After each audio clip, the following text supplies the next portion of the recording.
Señor Jesús, pido tu permiso para compartir tu palabra. Seas tú limpiando estos labios de barro. Si hay algún pecado oculto en tu siervo, pido perdón, Señor. Límpiame, purifícame, porque no quiero ser instrumento para tu palabra. Háblanos, Señor, háblanos, por favor. Necesitamos que nos hables, porque cuando tú nos hablas, todas las cosas cambian. En tu nombre, mi eterno y soberano Dios, Jesús de Nazaret.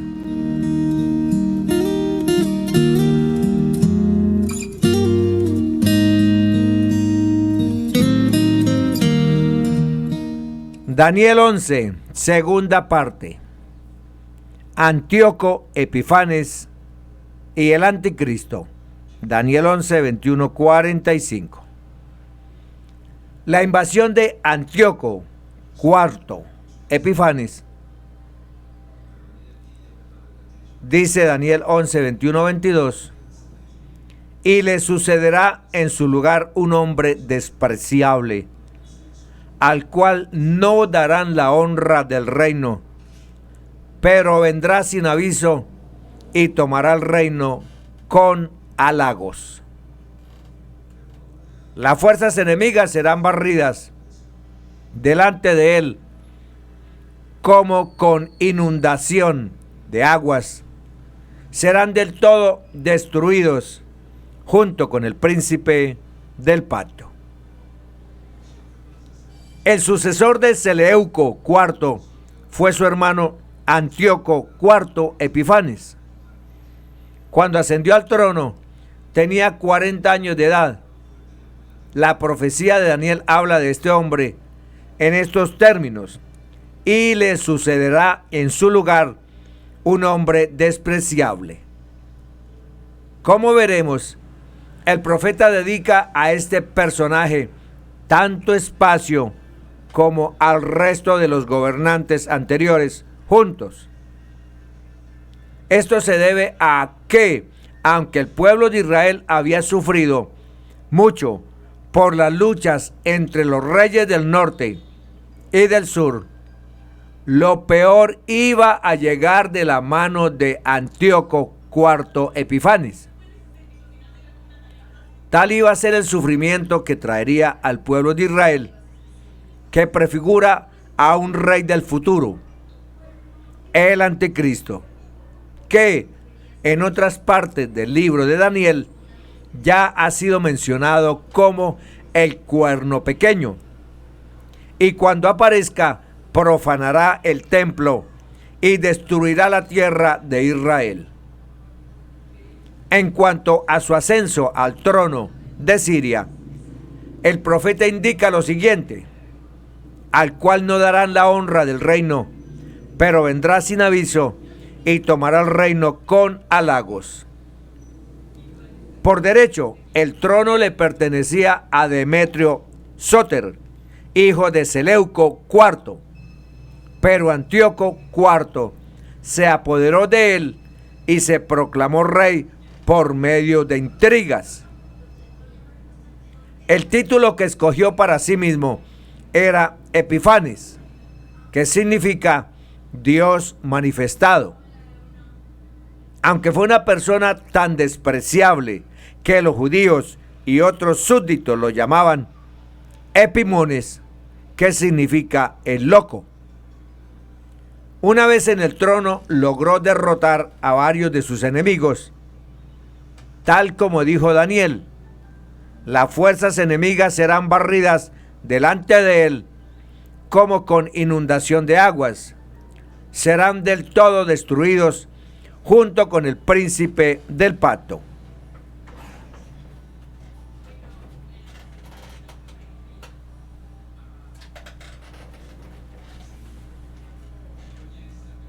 Perdón.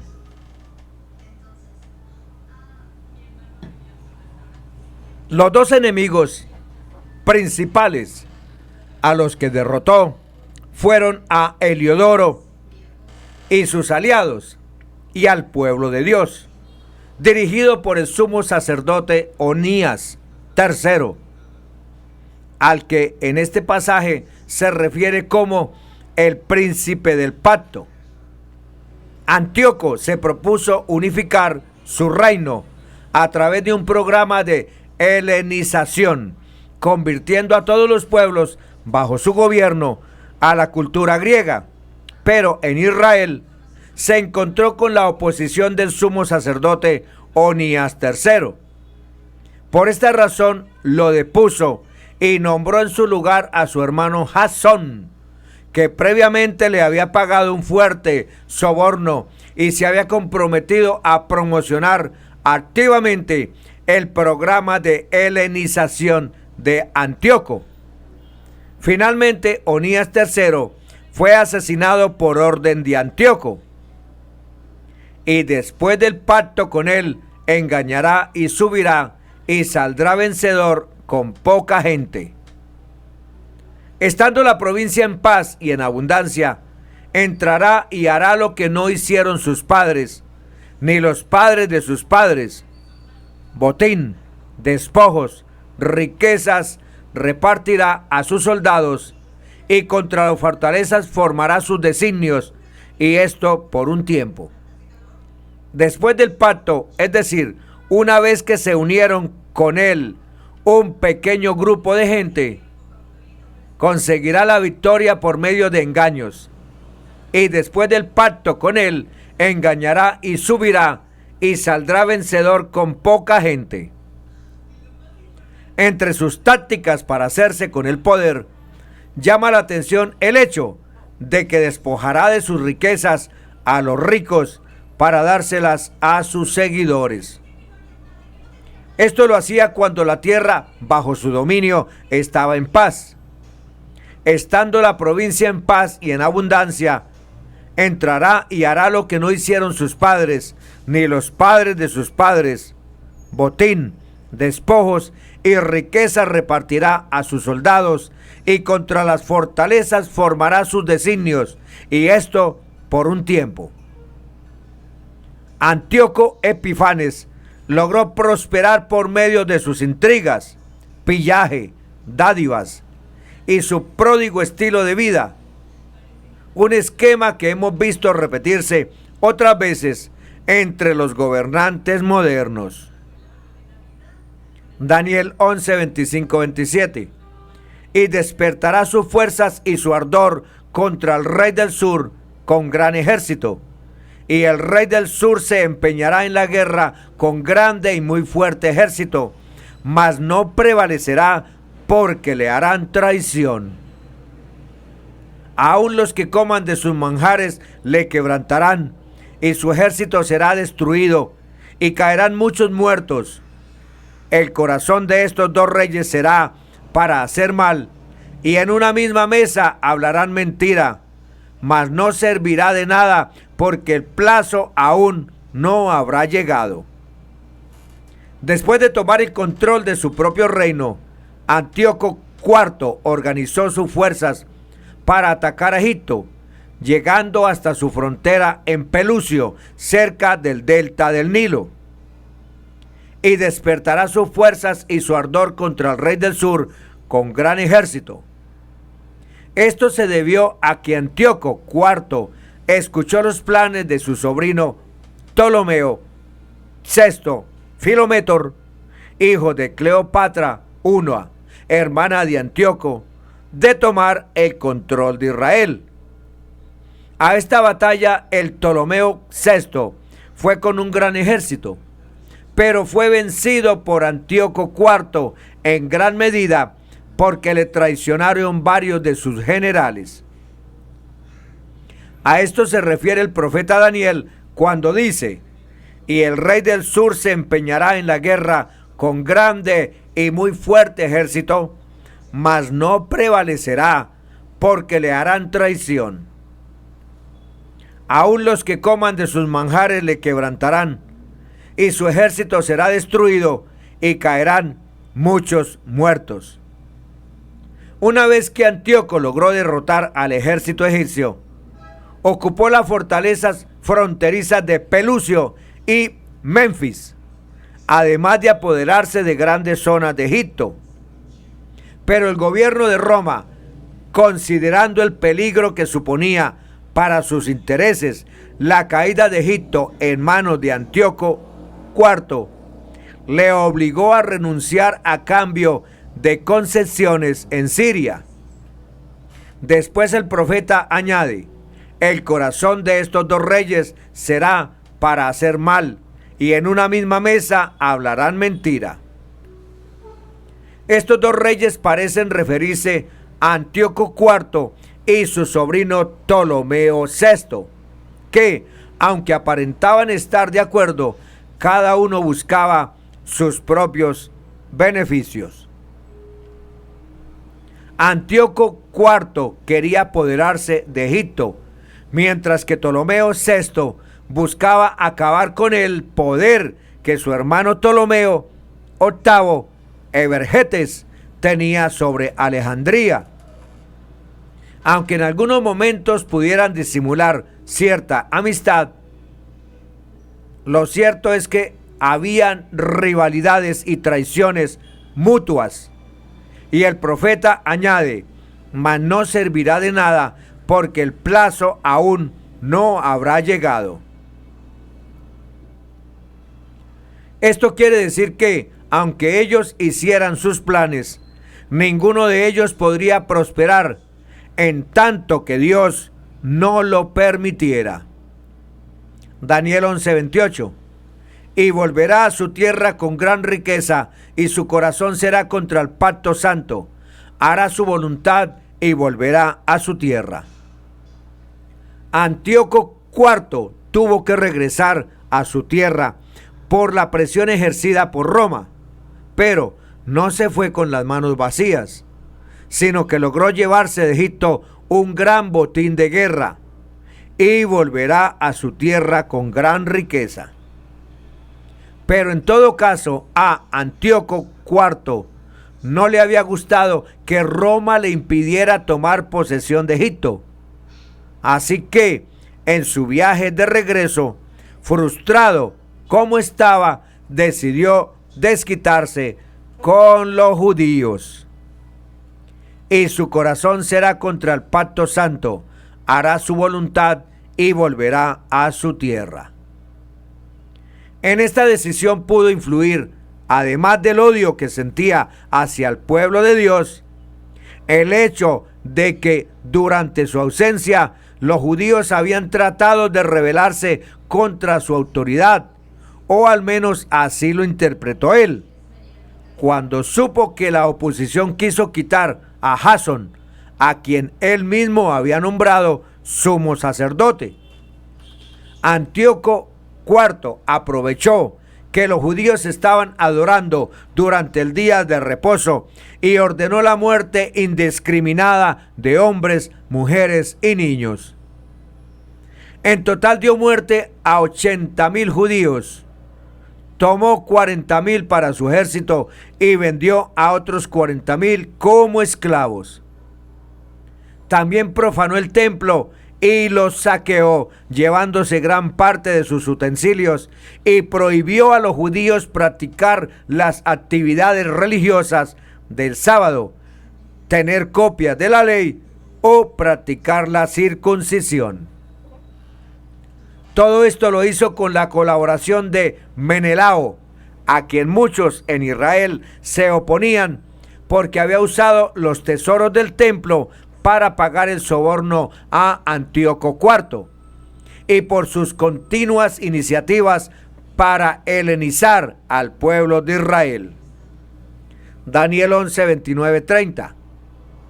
Al tiempo señalado volverá al sur, mas no será la postrera venida como la primera, porque vendrá contra él naves de Quitín, y él se contristará y volverá.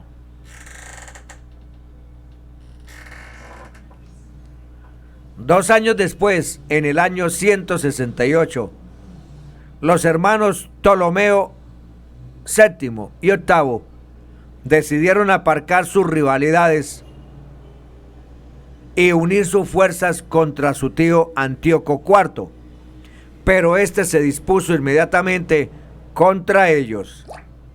Pero mientras Antíoco IV atacaba a Alejandría, recibió la visita del cónsul romano Gayo Pompilio Lacenas, quien le entregó una carta del Senado en la que se le mandaba retirarse de Egipto.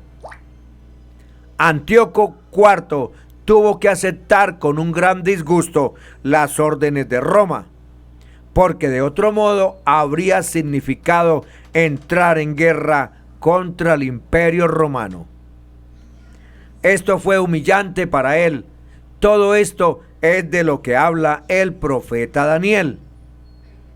Al tiempo señalado volverá al sur, mas no será la postrera venida como la primera, porque vendrán contra él naves de Quitien, y él se contristará y volverá. En cuanto a Quitín, debemos decir que al principio se refería a una ciudad de la costa sur de Chipre, pasando después a abarcar a las regiones costeras del Mediterráneo, llegando finalmente a designar a los romanos, tal como vemos en los manuscritos del Qumrán. Daniel 11:30-32. Y se enojará contra el pacto santo y hará según su voluntad. Volverá pues y se entenderá con los que abandonen el santo pacto.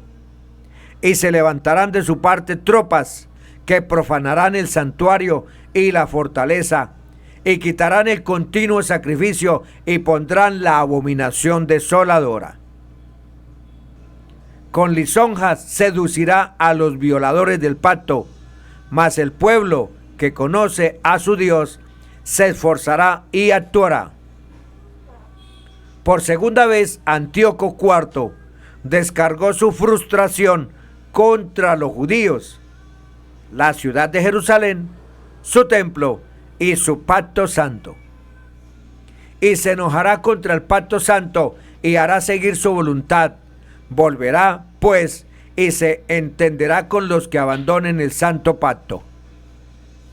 Con esto comenzó una intensa época de persecución para el pueblo de Dios. Apolonio, general de Antíoco IV, entró en Jerusalén con un ejército de 22,000 hombres y esperó hasta el día de reposo para comenzar a saquear, quemar la ciudad y tomar cautivos. Para ello, Antíoco se unió con los judíos que habían abrazado la cultura griega y habían abandonado el santo pacto. Volverá, pues, y se entenderá con los que abandonen el santo pacto. En su deseo de exterminar el judaísmo, profanó el santuario y abolió el continuo sacrificio. Pero, por si esto no fuera suficiente, levantó una estatua del dios Zeus sobre el altar del holocausto y ofreció en el altar un cerdo a una divinidad pagana. Además, los judíos fueron obligados a ofrecer un cerdo el día 25 de cada mes para celebrar el cumpleaños de Antíoco IV.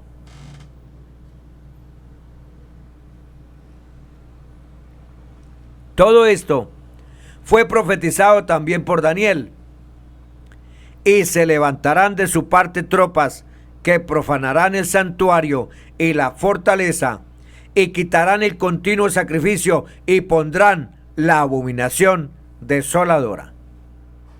A esto último se refirió al Señor Jesucristo como un patrón que servía para describir los horrores que el pueblo de Dios iba a afrontar a través de su historia. Concretamente dijo que volvería a cumplirse con la venida del ejército romano contra Jerusalén, Marcos 13:14, aunque esto no agota su cumplimiento. Como ya hemos visto antes, Antíoco IV lograría que los judíos apóstatas se unieran a su causa por medio de lisonjas.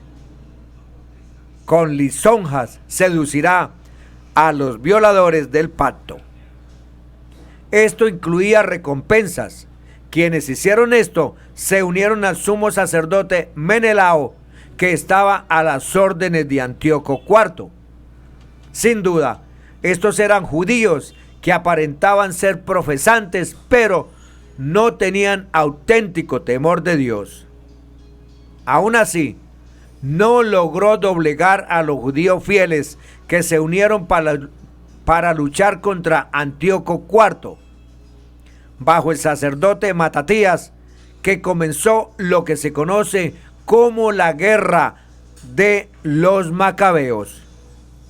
A esto se refería Daniel: mas el pueblo que conoce a su Dios se esforzará y actuará. Daniel 11, 33, 35. Y los sabios del pueblo instruirán a muchos, y por algunos días caerán a espada y a fuego, en cautividad y despojo.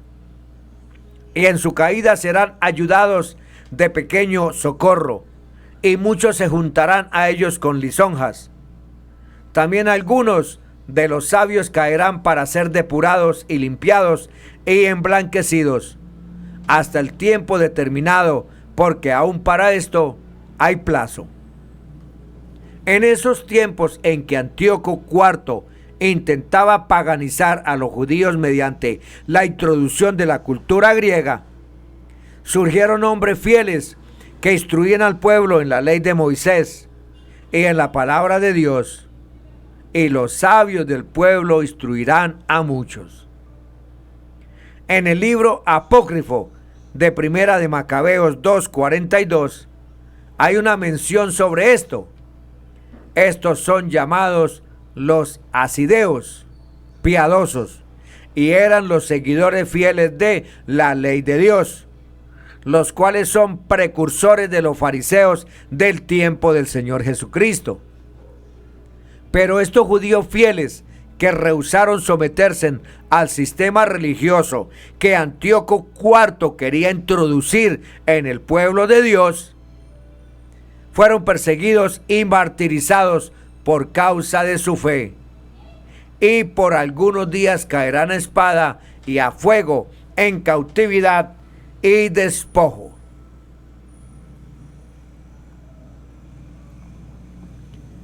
En este tiempo surgió el movimiento rebelde de los Macabeos, que se negó a someterse al sistema religioso impuesto por Antíoco IV. El sacerdote Matatías, junto con sus 5 hijos, huyeron de Jerusalén y se escondieron en las montañas desde donde comenzaron la rebelión macabea. Al principio solo eran unos pocos judíos, pero luego la revuelta se hizo popular y muchos más se juntaron a ellos.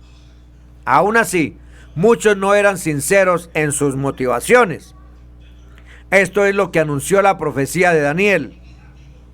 Y en su caída serán ayudados de pequeño socorro, y muchos se juntarán a ellos con lisonjas.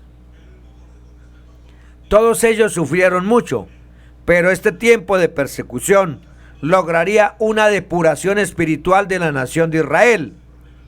También algunos de los sabios caerán para ser depurados y limpiados y emblanquecidos. Por un lado, fue un tiempo de matanza, pero por otro, de avivamiento y esplendor espiritual. Finalmente, un hijo del sacerdote Matatías, llamado Judas Macabeo, después de 7 años de lucha contra los sirios, logró vencerlos y volvió a dedicar el templo en diciembre del 165 a.C., lo que es la fuente de la moderna celebración judía conocida como Hanukkah, o el Festival de las Luces, en la que se conmemora la limpieza del templo. Ellos lograron reinar sobre Israel del 142 hasta el 63 a.C., cuando el Imperio Romano los conquistó. Estas persecuciones fueron de corta duración, hasta el tiempo determinado, porque aún para esto hay plazo. El rey que vendrá, el anticristo, Daniel 11, 36, 39. A continuación, aunque Daniel parece que sigue hablando de Antíoco IV, en realidad este malvado gobernante es un prototipo del anticristo que aparecerá al final de los tiempos.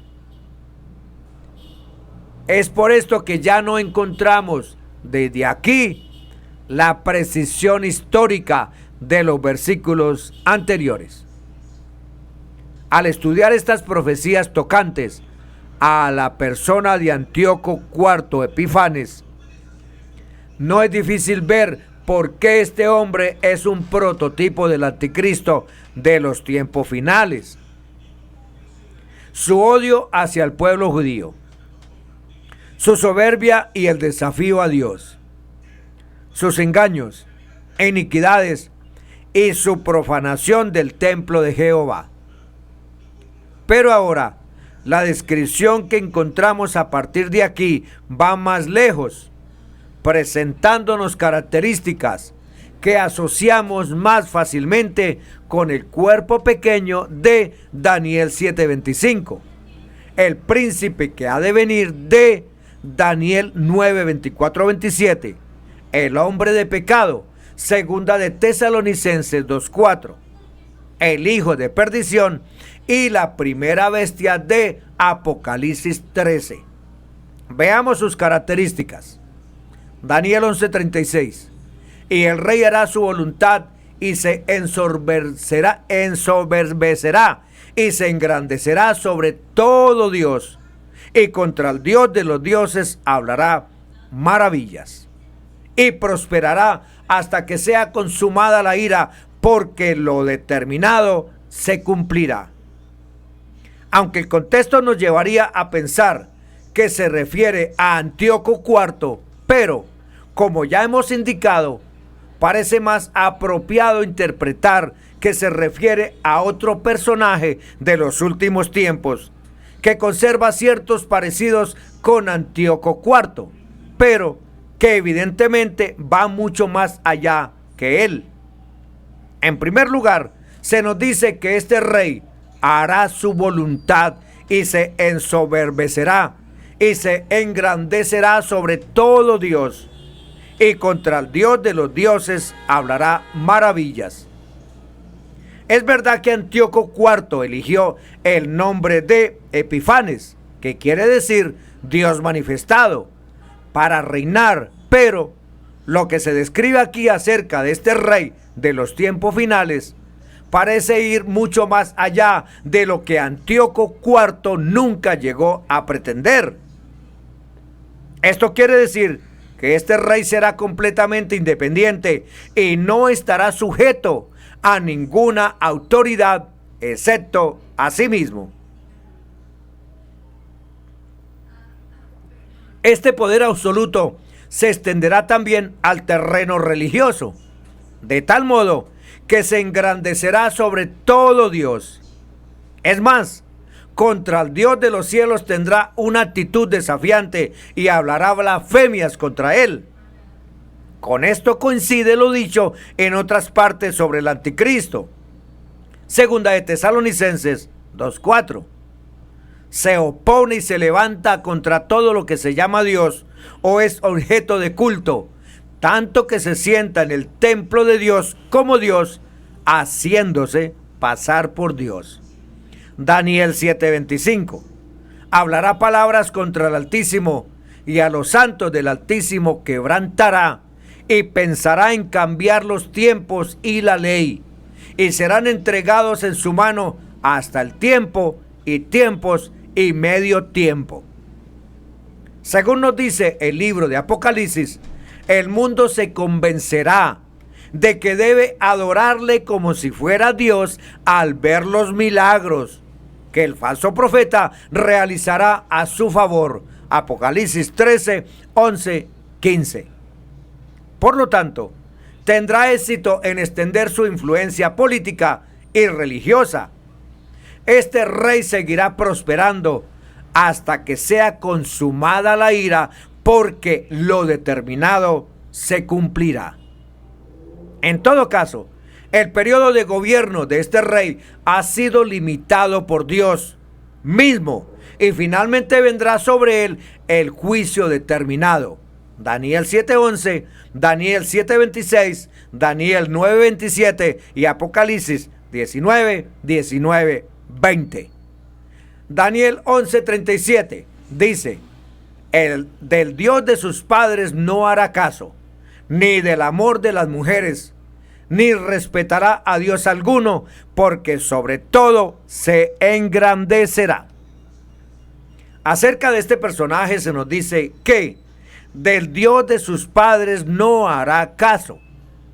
Algunos han pensado que esto quiere decir que este personaje será mitad gentil, mitad judío, pero más bien da la idea de que provenga de donde provenga, para obtener el poder absoluto en el terreno espiritual, no mostrará respeto hacia ninguna herencia religiosa.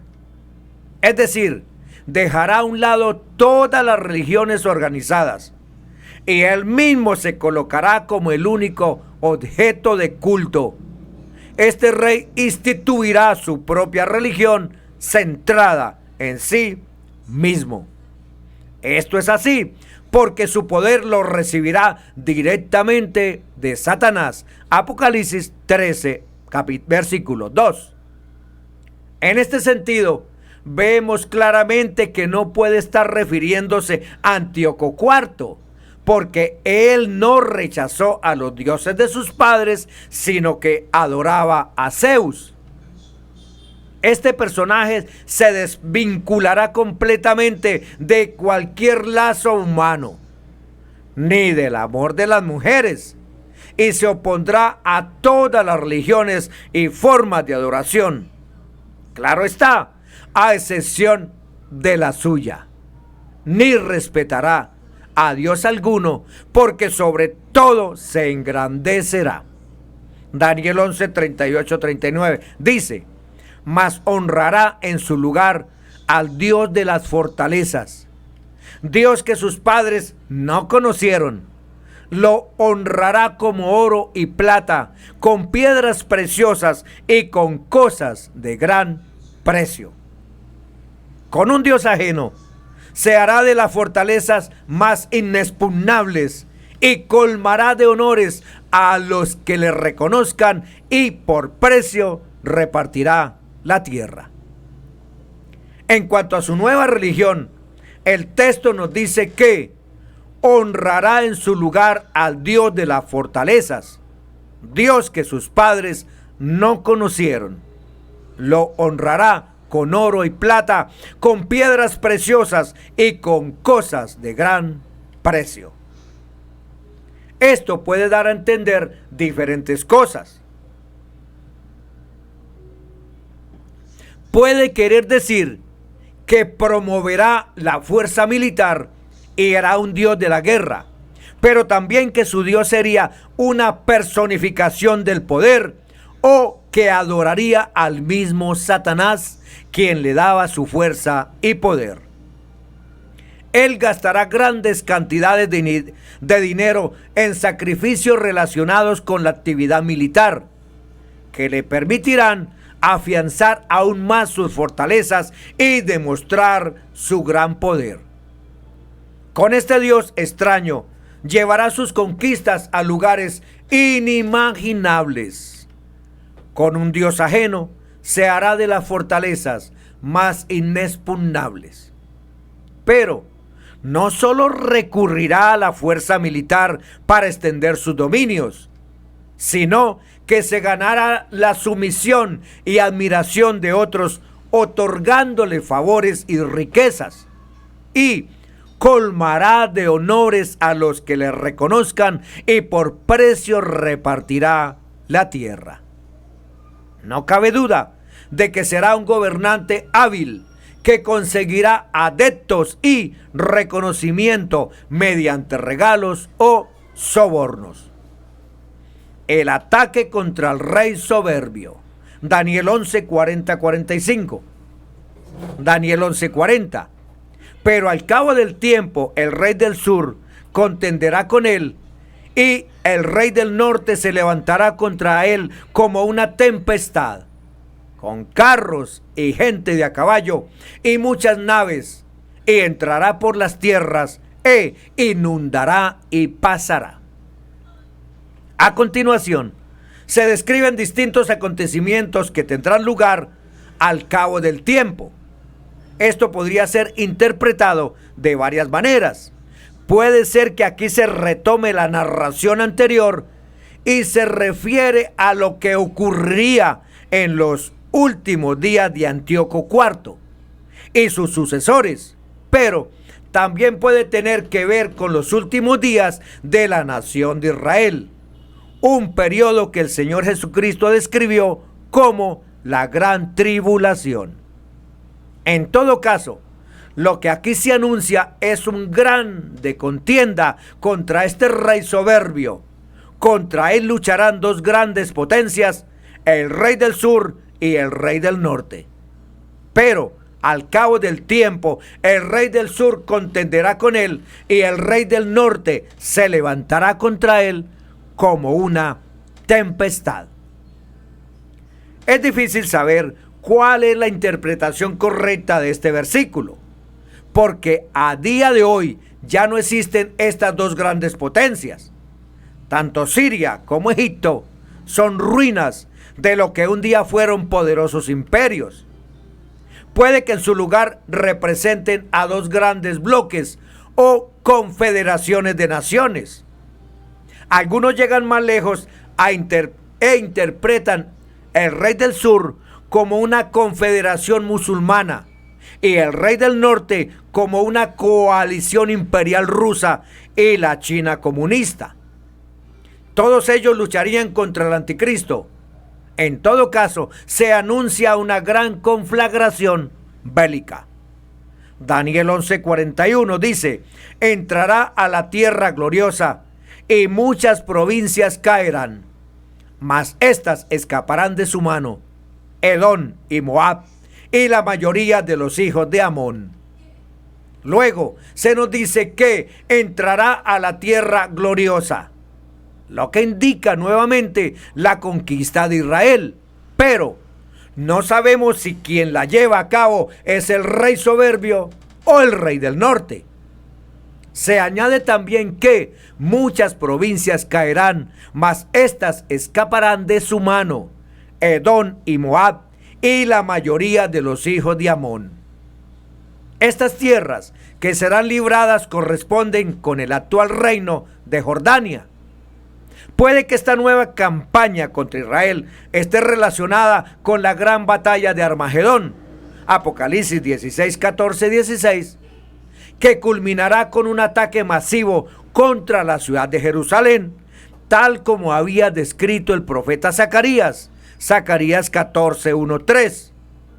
Daniel 11, 42, 43 dice: extenderá su mano contra las tierras y no escapará el país de Egipto, y se apoderará de los tesoros de oro y plata y de todas las cosas preciosas de Egipto, y los de Libia y de Etiopía le seguirán. Ya sea el rey soberbio o el rey del norte, el hecho es que no se conformará con invadir a Israel, sino que extenderá su mano contra las tierras y no escapará el país de Egipto, y se apoderará de los tesoros de oro y plata y de todas las cosas preciosas de Egipto. Después de esto continuará sus conquistas, y los de Libia y de Etiopía le seguirán. Probablemente porque tanto Libia como Etiopía serán aliados de Egipto en esta contienda. Todo esto es una demostración del poder de este dictador. Daniel 11, 44, 45 dice: pero noticias del oriente y del norte lo atemorizarán, y saldrá con gran ira para destruir y matar a muchos. Y plantará las tiendas de su palacio entre los mares y el monte glorioso y santo, mas llegará a su fin y no tendrá quien le ayude. Seguimos sin saber si el profeta se refiere al rey soberbio o al rey del norte, pero en cualquier caso, lo que se indica es que a pesar de sus importantes victorias sobre Israel, Egipto, Libia y Etiopía, y cuando todo parecía indicar una victoria final segura, no será así ni tendrá tiempo para disfrutarla, porque noticias del oriente y del norte lo atemorizarán. Vemos que nuevamente tiene que entrar en campaña militar para aplacar otros ataques que en esta ocasión le vendrían del oriente y del norte. Esto parece llenarle de gran ira, de tal modo que saldrá contra ellos para destruir y matar a muchos. Los que piensan que se refieren a Antíoco IV creen que esto tiene que ver con alguna invasión o rebelión en algún lugar de su reino. Los que creen que tienen que ver con el rey soberbio ven en este texto una referencia a las grandes fuerzas que se pondrán al anticristo y que vemos en Apocalipsis 16:12. Después de esto dice que plantará las tiendas de su palacio entre los mares y el monte glorioso y santo. Los mares puede referirse al mar Muerto y al mar Mediterráneo, mientras que el monte glorioso y santo debe ser la ciudad de Jerusalén y particularmente a la montaña sobre la cual se edificó el templo en el monte Moriah. En un punto entre ambas referencias instalará su cuartel general y desde allí se llevará a cabo la batalla final y definitiva de este rey. Notemos que Armagedón o Valle de Megiddo encaja con la ubicación dada aquí. La profecía culmina con la afirmación: mas llegará a su fin y no tendrá quien le ayude. No se indica la razón por la que llegará a su fin. Podría ser que fuera vencido por los ejércitos enemigos que venían del oriente y del norte, pero también podría ser una intervención directa de Dios. En todo caso, es interesante notar que el fin de Antíoco IV no ocurrió de esta manera.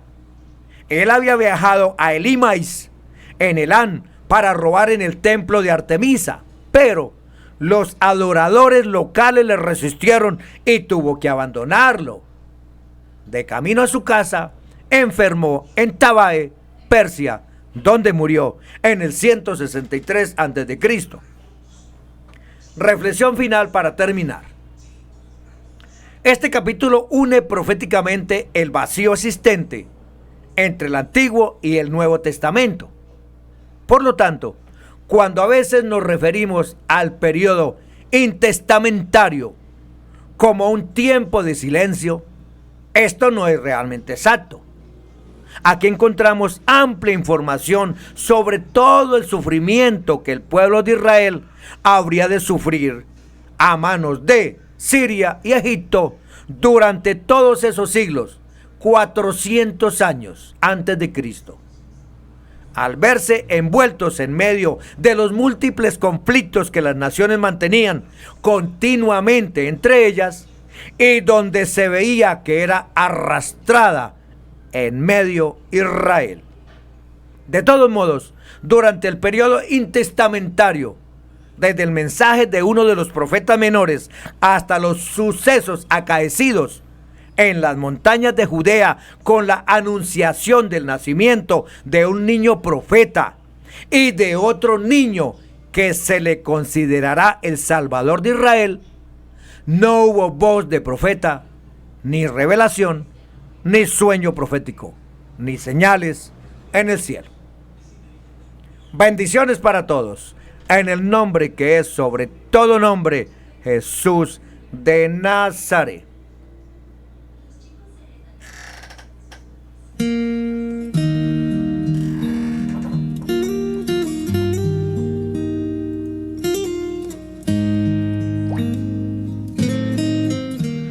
Mi eterno y soberano Dios, gracias te doy por darme permiso de compartir tu palabra. Gracias porque cada día más nos enseñas, Señor. Y tu palabra es la única que nos da vida y vida eterna.